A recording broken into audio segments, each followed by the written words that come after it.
অযোধ্যার উপকণ্ঠে অবস্থিত একটি ছোট গ্রামে প্রায় ১০ বছর আগে একটি সাধারণ মধ্যবিত্ত পরিবার হঠাৎ করে একের পর এক অস্বাভাবিক ঘটনার মধ্যে জড়িয়ে পড়ে। এই ঘটনাগুলো কোনো কল্পকাহিনী নয়, বরং সেই পরিবারের সদস্যদের সাথে বাস্তবে ঘটে যাওয়া অভিজ্ঞতা, যা তাদের জীবনকে সম্পূর্ণভাবে বদলে দিয়েছিল। একটি রাত, একটি অচেনা নারী এবং একটি অদৃশ্য শক্তি, এই তিনটির মাধ্যমেই শুরু হয়েছিল সেই অভিশপ্ত অধ্যায়। আজকের এই গল্পে আমরা জানব সেই পরিবারের সাথে ঠিক কী ঘটেছিল এবং কিভাবে তারা ধীরে ধীরে এক অজানা ভয়ের মধ্যে আটকে পড়ে। যাই হোক, এতটা ইন্ট্রো যথেষ্ট আপনাদের মনোযোগ টেনে আনতে। মূল গল্পে যাওয়ার আগে মনে করিয়ে দিচ্ছি, আপনি যদি আমাদের ইউটিউব চ্যানেলে নতুন হন তবে সাবস্ক্রাইব করে এক্ষুনি নোটিফিকেশন বেলটা অন করে রাখুন, কারণ আপনাদের সাবস্ক্রাইব খুবই গুরুত্বপূর্ণ। চলুন তবে মূল গল্পে আসা যাক। এই গল্পে ব্যবহৃত সব নাম ও কিছু স্থান গোপনীয়তা এবং পরিবারের নিরাপত্তার জন্য পরিবর্তন করা হয়েছে। তবে এখানে বর্ণিত ঘটনাগুলো সেই পরিবারের সদস্যদের বর্ণনা অনুযায়ী যতটা সম্ভব বাস্তবের কাছাকাছি রাখা হয়েছে। যে পরিবারটির কথা বলা হচ্ছে তারা অযোধ্যার কাছাকাছি একটি গ্রামে থাকত। পরিবারটি খুব বড় ছিল না। বাবা, মা, 2 ছেলে এবং একটি ছোট মেয়ে। বড় ছেলের নাম আমরা এখানে বলবো রঘু। সে পেশায় একজন গাড়ি চালক ছিল। বিয়েবাড়ি, অনুষ্ঠান, শহর থেকে গ্রাম, রাতে গাড়ি চালানোই ছিল তার কাজ। ছোট ছেলের নাম সুনীল, তখন সে স্কুলে পড়ত। আর ছোট মেয়েটির নাম আমরা ধরব পূজা। বাবা হরিলাল এবং মা কমলা সাধারণ গ্রাম্য জীবন যাপন করতেন। এই পরিবারটি খুব সাধারণ জীবন কাটাত। খুব বেশি ধনী না হলেও তারা নিজেদের মতো সুখেই ছিল, যতক্ষণ না সেই রাতটি আসে। রঘু সেদিন রাতে একটি বিয়েবাড়ি থেকে যাত্রী নামিয়ে ফিরছিল। সময় তখন রাত প্রায় 11:30। গ্রামের রাস্তাগুলো অন্ধকার ছিল, কেবল গাড়ির হেডলাইটের আলোয় সামনের রাস্তা দেখা যাচ্ছিল। সে এই পথে বহুবার এসেছে, তাই ভয় তার খুব একটা লাগছিল না। হঠাৎ সে রাস্তার পাশে কাউকে দাঁড়িয়ে থাকতে দেখে। একটি নারী, মাথায় ঘোমটা টানা। এই সময় গ্রামের রাস্তায় এমন কাউকে দাঁড়িয়ে থাকতে দেখা অস্বাভাবিক ছিল। রঘুর প্রথম ইনস্টিংক্ট ছিল গাড়ি না থামানো। সে গতি একটু বাড়িয়ে সামনে চলে যায়। কিন্তু কয়েক মিনিটের মধ্যেই তার গাড়িটি আচমকা থেমে যায়। ইঞ্জিন বন্ধ হয়ে যায়। রঘু অবাক হয়, কারণ গাড়িতে কোনো সমস্যা ছিল না। সে নেমে সামনে গিয়ে ইঞ্জিন খুলে দেখছিল। ঠিক তখনই সে পায়ের আওয়াজ শোনে। পেছনে তাকিয়ে দেখে সেই নারী ধীরে ধীরে তার দিকে আসছে। নারী খুব স্বাভাবিক কণ্ঠে বলে সে একই গ্রামের দিকে যাচ্ছে। রঘু অস্বস্তি অনুভব করে, কিন্তু একা অন্ধকার রাস্তায় কাউকে রেখে যাওয়াও ঠিক মনে হয় না। সে ঠিক করে কয়েক মিনিটের জন্য তাকে গাড়িতে তুলে নেবে এবং সামনের চৌরাস্তার কাছে নামিয়ে দেবে। নারী গাড়ির পেছনের সিটে বসে। রঘু গাড়ি স্টার্ট করে আবার চলতে শুরু করে। কিছুক্ষণ সব স্বাভাবিকই ছিল। তারপর সে লক্ষ্য করে পেছনের সিট থেকে হালকা নড়াচড়ার শব্দ আসছে। রিয়ার মিররে তাকিয়ে দেখে নারী বারবার জানালার দিকে তাকাচ্ছে, কখনো ডানে কখনো বামে, কিন্তু বাইরে তাকানোর মতো তেমন কিছু ছিল না। রঘু জিজ্ঞেস করে সে ঠিক কোথায় নামবে। নারী খুব সংক্ষিপ্ত উত্তর দেয়। তার কণ্ঠে কোনো স্বাভাবিক উষ্ণতা ছিল না, যেন খুব দূরের কোথা থেকে শব্দ আসছে। কিছু সময় পর নারী বলে তার খুব তৃষ্ণা লাগছে, একটু পানি দরকার। রঘু ধীরে গাড়ি চালিয়ে রাস্তার পাশে থামায় এবং পেছনে একটু ঘুরে তাকায়। ঠিক তখনই সে তার জীবনের প্রথম বড় অস্বাভাবিক দৃশ্যটি দেখে। নারীর পা মাটিতে পড়েছে, কিন্তু পায়ের দিকটা সামনের দিকে নয়, উল্টো দিকে ঘোরানো। রঘুর মাথার ভেতর যেন একটা ঝাঁকুনি লাগে। সে মুহূর্তের মধ্যে বুঝে যায় এটা স্বাভাবিক কোনো মানুষের পা নয়। তার বুক ধড়ফড় করতে শুরু করে। কোনো কথা না বলে সে সঙ্গে সঙ্গে গাড়ি স্টার্ট করে দ্রুত চালাতে শুরু করে। সে শুধু সামনে তাকিয়ে থাকে। তার মাথায় একটাই চিন্তা, এই জায়গা থেকে বেরিয়ে যেতে হবে। কয়েক মিনিট পর সে পেছনের সিটে আর কোনো শব্দ পায় না। ধীরে ধীরে সাহস করে রিয়ার মিররে তাকায়। সিট ফাঁকা। সে গভীর শ্বাস নেয়, মনে করে হয়তো ভয়ের কারণে ভুল দেখেছিল। কিন্তু এই স্বস্তি খুব বেশিক্ষণ স্থায়ী হয় না। বাড়ির কাছাকাছি এসে সে আবার মিররে তাকায়। এইবার সে পরিষ্কারভাবে দেখে সেই নারী পেছনের সিটে বসে আছে, ঘোমটা আগের মতোই টানা। রঘুর শরীর ঠান্ডা হয়ে যায়। সে আর কিছু ভাবেনি, শুধু গাড়ি চালিয়ে সোজা বাড়ির দিকে যায়। এই রাতের পর থেকে রঘুর জীবন আর কখনো আগের মতো হয়নি। রঘু সেদিন রাতের পর ঘুমোতে পারছিল না। চোখ বন্ধ করলেই তার সামনে সেই ঘুমটা ঢাকা মুখটা ভেসে উঠত, আর তার উল্টো দিকে বাঁকানো পায়ের দৃশ্য তার বুকের ভেতর অদ্ভুত এক শীতল ভয় ঢুকিয়ে দিত। সে চেষ্টা করেছিল নিজেকে বোঝাতে যে হয়তো অন্ধকারে ভুল দেখেছে, হয়তো ক্লান্তির কারণে তার মাথা ঘুরছিল, কিন্তু মনের গভীরে কোথাও সে জানত সে যা দেখেছে তা সাধারণ কিছু নয়। পরের দিন সকালে যখন রঘু উঠল, তখনও তার শরীর ভারী লাগছিল। সে কাজের জন্য বের হতে চাইল, কিন্তু অদ্ভুতভাবে তার মাথা ঝিমঝিম করছিল। মা কমলা লক্ষ্য করলেন তার ছেলের চোখে অস্বাভাবিক ক্লান্তি আর ভয়। অনেক জোর করার পর রঘু আগের রাতের ঘটনাটা তাদের জানায়। হরিলাল প্রথমে বিশ্বাস করতে চাননি। তিনি বলেছিলেন, রাতে ড্রাইভ করলে অনেক সময় চোখে ভুল হয়, বেশি ভাবিস না। কিন্তু কমলা চুপচাপ ছেলের মুখের দিকে তাকিয়েছিলেন। মায়ের মন যেন আগেই কিছু টের পেয়েছিল। কয়েকদিনের মধ্যেই বাড়িতে অস্বাভাবিক ঘটনা শুরু হয়।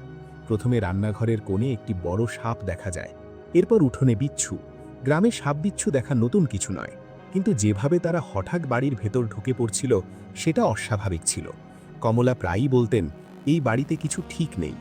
রঘু কাজে যেতে শুরু করল, কিন্তু তার মনোযোগ আর আগের মতো ছিল না। প্রায়ই সে হঠাৎ মাথা ফাঁকা অনুভব করত। একদিন বিকেলে সে বাইকে করে পাশের গ্রামে যাচ্ছিল। হঠাৎ তার চোখের সামনে যেন অন্ধকার নেমে আসে। সে কিছুই বুঝতে পারার আগে বাইক রাস্তার পাশে দাঁড়িয়ে থাকা একটি পুরনো রিকশার সাথে ধাক্কা খায়। তার ডান হাত ভেঙে যায় এবং মাথায় আঘাত লাগে। গ্রাম থেকে তাকে দ্রুত হাসপাতালে নিয়ে যেতে হয়। এই দুর্ঘটনার পর পরিবারে ভয়ের মাত্রা আরও বেড়ে যায়। কয়েক সপ্তাহ পর সুনীল স্কুল থেকে সাইকেলে করে ফিরছিল। একটি মোড়ে হঠাৎ একটি মোটরবাইক তাকে ধাক্কা মারে। তার পা গুরুতর আহত হয়। ডাক্তাররা বলেন সে ভাগ্যবান ছিল যে বেঁচে গেছে।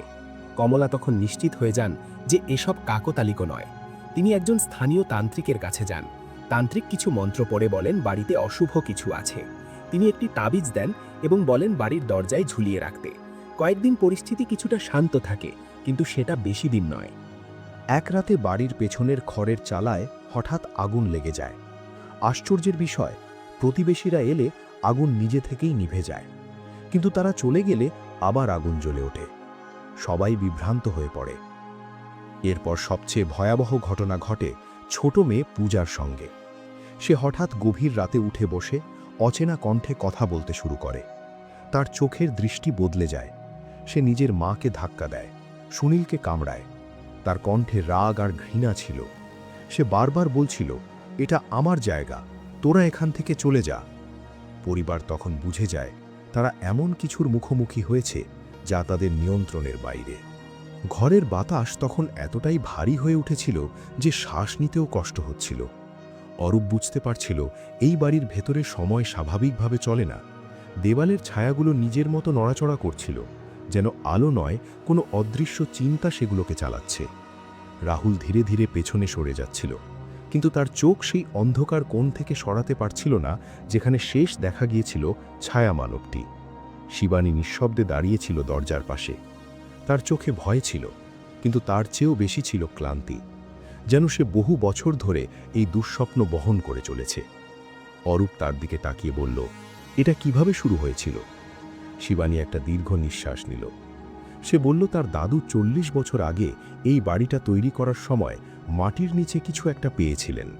একটা পুরনো পাথরের দরজা, যার উপর অদ্ভুত চিহ্ন খোদাই করা ছিল। গ্রামের মানুষ তখন ভয় পেয়েছিল, কিন্তু দাদু কৌতূহল দমন করতে পারেননি। তিনি দরজাটা খুলেছিলেন। সেই মুহূর্ত থেকেই এই জায়গায় অন্য কিছু প্রবেশ করেছিল, একটা সত্তা, যেটা মানুষের ভয় আর দুর্বলতা থেকে শক্তি নেয়। মৃণাল সেই রাতেই এই বাড়িতে এসেছিল, কারণ সে বিশ্বাস করত এগুলো সব কুসংস্কার। সে তার ফোনে সব রেকর্ড করছিল। কিন্তু সে যখন দ্বিতীয় তলার ঘরে ঢুকেছিল, তখন ছায়ামানব তাকে অনুভব করে। শিবানীর কণ্ঠ কেঁপে উঠল। ওরা সবাই প্রথমে ভাবে তারা একা, তারপর বুঝতে পারে তারা কখনো একা ছিল না। হঠাৎ অন্ধকারে একটা গর্জনের মতো শব্দ উঠল। দেওয়াল যেন কেঁপে উঠল। রাহুল চিৎকার করে বলল, ও আসছে। ছায়ামানব ধীরে ধীরে আবার দেখা দিল, এবার আরও কাছাকাছি। তার অবয়ব স্পষ্ট হচ্ছিল, মানুষের মতো, কিন্তু কোনো মুখ নেই, কেবল একটা শূন্যতা। অরূপ সাহস করে এগিয়ে গেল। সে জানত পালিয়ে গেলে লাভ নেই। সে জিজ্ঞেস করল, তুমি কি চাও? চারদিক থেকে সেই কণ্ঠ ভেসে এলো, ভয়। এই একটি শব্দেই যেন পুরো ঘর কেঁপে উঠল। শিবানী তখন হঠাৎ মেঝেতে আঁকা পুরনো চিহ্নগুলোর উপর দাঁড়ালো। সে বলল, তুমি এখানে থাকতে পারবে না যদি আমরা দরজাটা বন্ধ করি। ছায়ামানব এক মুহূর্ত থমকে গেল। অরূপ বুঝতে পারল এই চিহ্নগুলোই সেই দরজার সিল। রাহুল তার শক্তি জড়ো করে শিবানীর পাশে দাঁড়াল। অরূপ রেকর্ডার চালু রেখে সেই চিহ্নগুলোর মাঝখানে পা রাখল। বাতাস প্রচণ্ড ঠান্ডা হয়ে উঠল। ছায়ামানব চিৎকারের মতো শব্দ করল, যেন তার অস্তিত্ব টান দিয়ে ছিঁড়ে ফেলা হচ্ছে। শেষ মুহূর্তে শিবানী ফিসফিস করে বলল, যদি আমরা এখন থামি ও আবার খিরে আসবে। তারা সবাই একসাথে সেই চিহ্নের উপর দাঁড়িয়ে থাকল। ঘরটা হঠাৎ এক তীব্র আলোয় ভরে গেল। তারপর সব অন্ধকার। যখন অরূপ চোখ খুলল, সে নিজেকে বাড়ির বাইরে দেখতে পেল। ভোরের আলো উঠছে। রাহুল পাশে পড়ে আছে, অচেতন কিন্তু জীবিত। বাড়িটা তখন আর আগের মতো ছিল না। জানালাগুলো ভেঙে দেওয়াল ফাটল ধরেছে, যেন বহু বছরের পুরনো ধ্বংসাস্তূপ। মৃণালের কোনো চিহ্ন পাওয়া যায়নি, কেবল তার ফোনটা অরূপের হাতে ছিল। সেই রেকর্ডিংই প্রমাণ হয়ে রইল যে সেখানে কি হয়েছিল। এই কেস কখনোই অফিসিয়ালি বন্ধ হয়নি। নিস্তব্ধ গ্রামে এখনও কেউ রাতে সেই বাড়ির দিকে তাকায় না, কারণ কিছু দরজা একবার খুললে পুরোপুরি বন্ধ হয় না। আপনি যদি এখনও এই ভিডিওটা দেখছেন, তার মানে এই গল্পটা আপনাকে ছুঁয়েছে। কারণ এটা শুধু ভয়ের গল্প নয়, এটা মানুষের কৌতূহল আর অজানা জগতের মাঝে দাঁড়িয়ে থাকা এক বাস্তব লড়াইয়ের কথা। নিস্তব্ধ গ্রামে সেই বাড়ি আজও দাঁড়িয়ে আছে, নীরবে, অপেক্ষা করে আরেকটা ভুল পা ফেলার জন্য। এই ধরনের বাস্তবের কাছাকাছি থাকা রহস্য আর অজানা কেসের গল্প যদি আপনার ভালো লাগে, তাহলে এখনই চ্যানেলটি সাবস্ক্রাইব করুন এবং ভিডিওটিতে একটি লাইক দিন। এতে আমি বুঝতে পারি আপনি আরও এমন কেস ফাইল দেখতে চান। এই বলে আমি এই ভিডিওটি শেষ করছি। দেখা হচ্ছে পরবর্তী ভিডিওতে।